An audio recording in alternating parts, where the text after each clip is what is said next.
what are the identification requirements in a delayed exchange?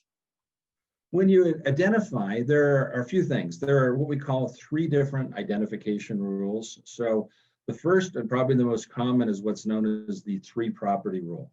So somebody sells, they can identify up to 3 properties of any fair market value, but you're limited to 3. The other way of identifying is what's known as the 200% rule.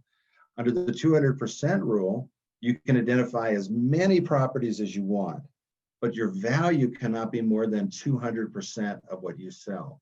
So let's say you sell for 400,000, you could identify a lot of smaller properties, but the total value can't go over 800,000.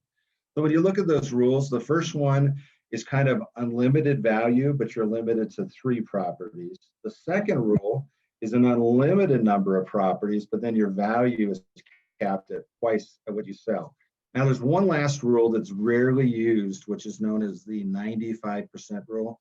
And simply put, it just says you identify more than 3 properties and more than 200% of what you sold, then you must actually close on 95% of what you've identified.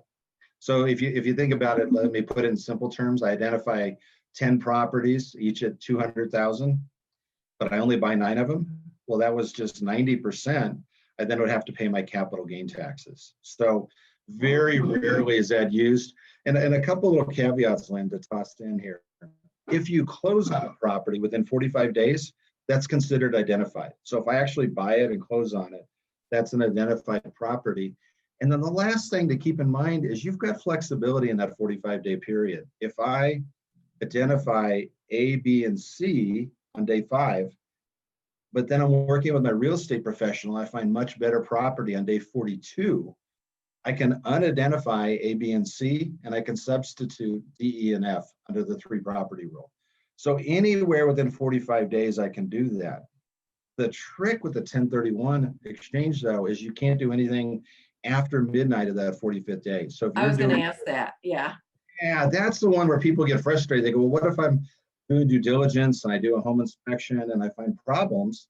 What can I do? Or what if the property gets sold out and somebody else buys it? There's no flexibility. You've got 45 days. And when I say calendar days, they're going to go through weekends. They're going to go through holidays.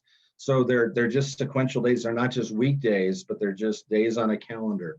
So a practical tip, that I'll share with your audience is when you get your what we call relinquished property, that's the property you're selling. When you get that property under contract, start looking for your replacement property then, because you don't need to wait until it closes to start working with your real estate professional. Do that, earlier, and you can start firming it up. You can look at properties you like, start making offers, doing things like that, and it takes out a little bit of the stress. The stress in a 1031 is where somebody doesn't do a lot after they close, and they're sitting there on day 43 going, I've got 2 days. And if you don't identify, then you have to pay your capital gain taxes.